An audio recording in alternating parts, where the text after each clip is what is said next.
অহংকার দ্বারা কোনোদিন ভগবানকে লাভ করা যায় না।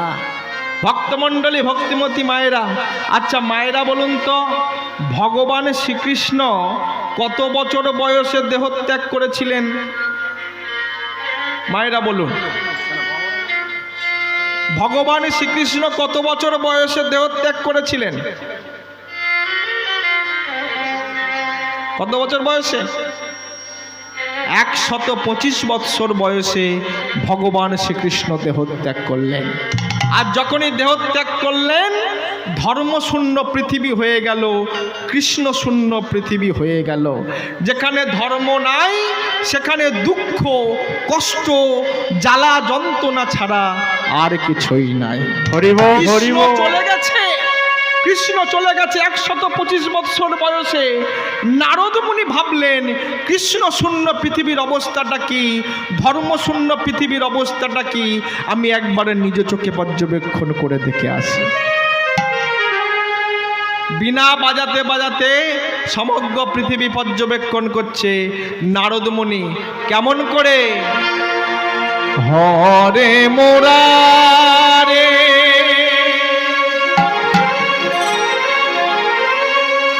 মধু বৈঠ ভারে,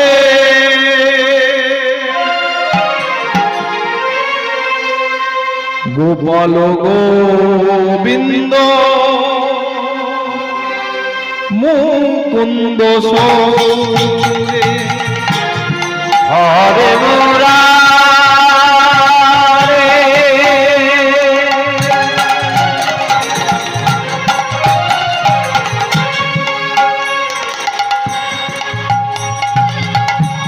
মধু বৈঠ ভারে,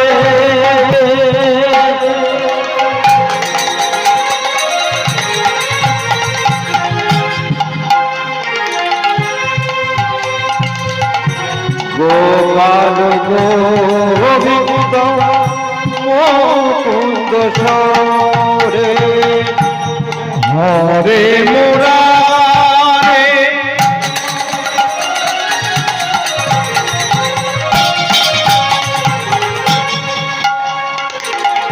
মধু বৈঠ ভারে,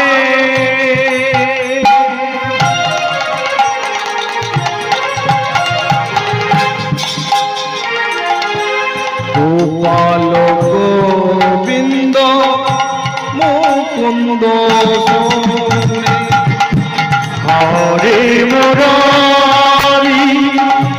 মধু বৈঠ ভারে, গোপাল গোবিন্দ মুকুন্দ সৌরে, হরে মুরারে মধু বৈঠ ভারে, গোপাল গোবিন্দ মুকুন্দ সৌরে, হরে মুরারে মধু বৈঠ ভারে, গোপাল গোবিন্দ মুকুন্দ সৌরে, হরে মুরারে মধু বৈঠ ভারে,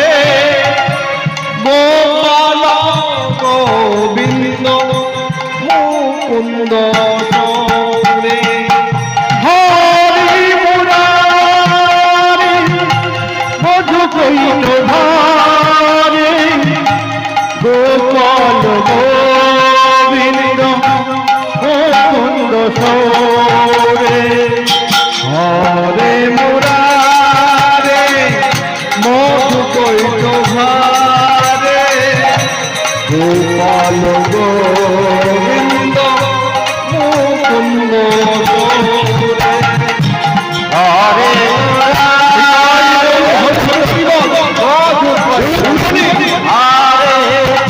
গোপাল গোবিন্দ মুকুন্দ সৌরে।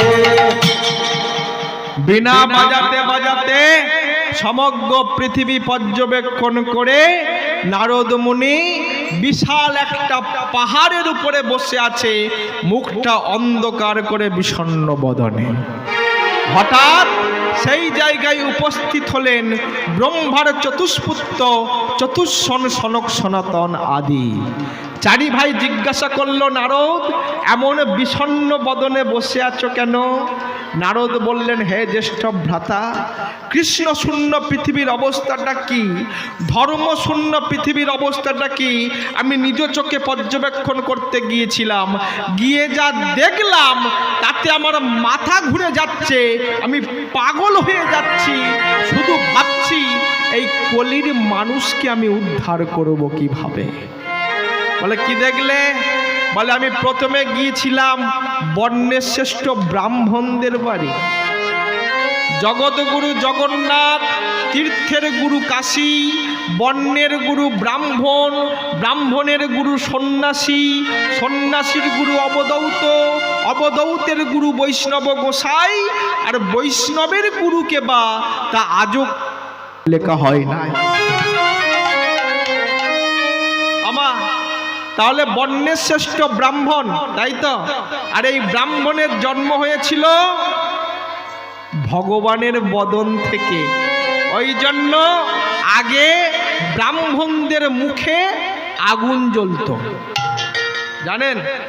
আগে ব্রাহ্মণদের মুখে আগুন জ্বলতো, আর এখনো ধরিয়ে দিলেও জ্বলে না।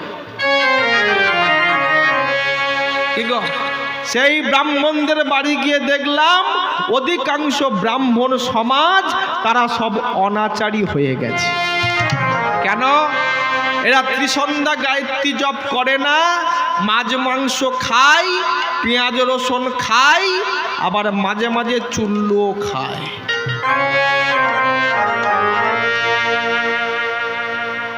এরা সব অনাচারী হয়ে গেছে। তারপর কোথায় গেলাম? তারপরে গেলাম বৈষ্ণবদের বাড়ি, সেখানেও একই অবস্থা। এরা সব পরনিন্দা পর সমালোচনায় ব্যস্ত। অমুকের বউ ওই করে, অমুকের ছেলে তাই করে, পরনিন্দা পর সমালোচনায় ব্যস্ত। ভাই, আগে নিজের বিচার করো ভাই, দেখবে পরের বিচারের সময় নাই। তারপর কোথায় গেলে? তারপরে গিয়েছিলাম আমি বৃন্দাবনে। বৃন্দাবনে গিয়ে আমি এক আশ্চর্য জিনিস দেখলাম। কি দেখলেন নারদ? আমি দেখলাম বৃন্দাবনের মাটিতে এক জীর্ণ শীর্ণকায় অবস্থায় এক রমণী মাটিতে পড়ে আছে। তার সর্ব অঙ্গ থেকে রক্ত ঝরে ঝরে পড়ছে, ভীষণ দুরবস্থা। বৃন্দাবনের মাটিতে পড়ে আছে, আর তার দুই পারে দুটো পুরুষ মানুষ শুয়ে আছে, তাদেরও অবস্থা শোচনীয়। আমি কাছে গিয়ে জিজ্ঞাসা করলাম, তুমি কে মা? এমন করে মাটিতে পড়ে আছো কেন? তোমার সর্ব অঙ্গ থেকে এমন রক্ত কেন ঝরে ঝরে পড়ছে? বলো না তুমি কে? মেয়েটি কেঁদে কেঁদে বলল, ঋষি তুমি আমাকে চিনতে পারলে না ঋষি, আমি হলাম ভক্তি, ভক্তি মহারানী। নারদ মুনি চমকে উঠলেন। যে ভক্তি দ্বারা ভগবানকে লাভ করা যায়, সেই ভক্তির অবস্থায় এমন কেন? ঋষি, কৃষ্ণ চলে যাওয়ার পর ভক্তির আর সম্মান নাই, ভক্তির আর সম্মান নাই। শিষ্য গুরুদেবকে প্রণাম করে না, সন্তান পিতামাতাকে আর প্রণাম করে না, ভক্তির আর সম্মান নাই। ডান পাশে এটা তোমার কে? বলে এটা হলো আমার ছেলে। এর নাম কি? বলে এর নাম হলো জ্ঞান। জ্ঞানের অবস্থা এমন কেন? বলে কৃষ্ণ চলে যাওয়ার পর জ্ঞানের আর সম্মান নাই। কি গো মা, কাউকে ভালো কথা বলতে গেলে বলে ওই যে এই যে অত জ্ঞান দিও না, জ্ঞান আমার কম নাই, তাই না? এই যে আমরা আসলে দাঁড়িয়ে বড় বড় জ্ঞানের কথা বলে যাই, এটা করো, এটা করলে ভগবানকে পাবে, ওটা করো, ওটা করলে ভগবানকে পাবে, এমন করে বলি না যেন ভগবানকে পাবার সবকটা টেকনিক আমাদের জানা হয়ে গেছে। ভগবানকে পাবার সবকটা কৌশল আমরা শিখে ফেলেছি। এখন ভক্তদের মাঝখান থেকে কেউ যদি প্রশ্ন করে, আচ্ছা বাবা তোমরা তো বলে যাও আমরা শুনি, তা তোমরা কে কটা কীর্তনিয়া ভগবানকে পেয়েছো? হরি বল হরি বল। তখন আর উত্তর দেওয়ার ভাষা মুখে থাকে না। আসল ব্যাপারটা কি জানেন মা? অভাব আছে বলে না, অভাবের তাড়নায় নিজেদের মানি ব্যাগটা মোটা করবার জন্য নানান রকম ডায়লগ মেরে বেড়ায়। হরি বল হরি বল। কীর্তনিয়ারা আমরা হয়ে গেছি এখন ওই ট্রামে বাসে দাঁত হাজা চুলকানি মলম ব্যাপারীর মতো। বলে দাদা 10 টাকা দিয়ে একটা কিনে নিন, লাগিয়ে দিন, সব সেরে যাবে। অথচ নিজে পকেটে হাত দিয়ে চুলকাচ্ছে। লোক সমাজের চুলকালে থুতু দেবে, ওই জন্য পকেটে হাত দিয়ে চুলকাচ্ছে। আমরা আমাদের নিজেদের চুলকানি সারাতে পারিনি মা, এসেছি লোকের চুলকানি সারা। হরি হরি বল। তবে একটা কথা সত্য মা, মলম ব্যাপারী যাই পারে ওই হোক, মলমের কাজ আছে। 10 টাকার মলম 10 টাকার মতো কাজ, 20 টাকার মলম 20 টাকার মতো কাজ, 50 টাকার মলম 50 টাকার মতোই কাজ হয়।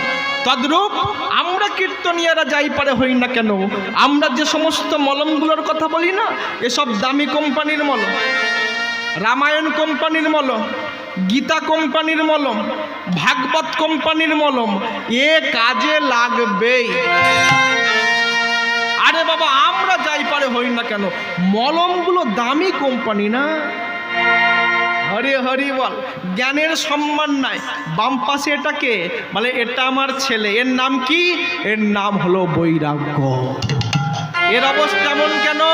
বলে কৃষ্ণ চলে যাওয়ার পর বৈরাগ্যের আর কোনো সম্মান নাই, মানুষের মনে আর ত্যাগ নাই।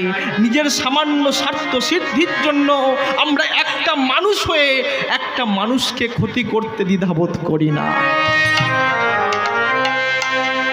বৈরাগ্যের সম্মান নাই, তাই যত্ন অভাবে জীর্ণ শীর্ণকায় অবস্থায় বৃন্দাবনের মাটিতে পড়ে আছি। যদি কোনো দিন কোনো সাধুগুরু বৈষ্ণবের কৃপা পেয়ে আমরা উদ্ধার হতে পারি।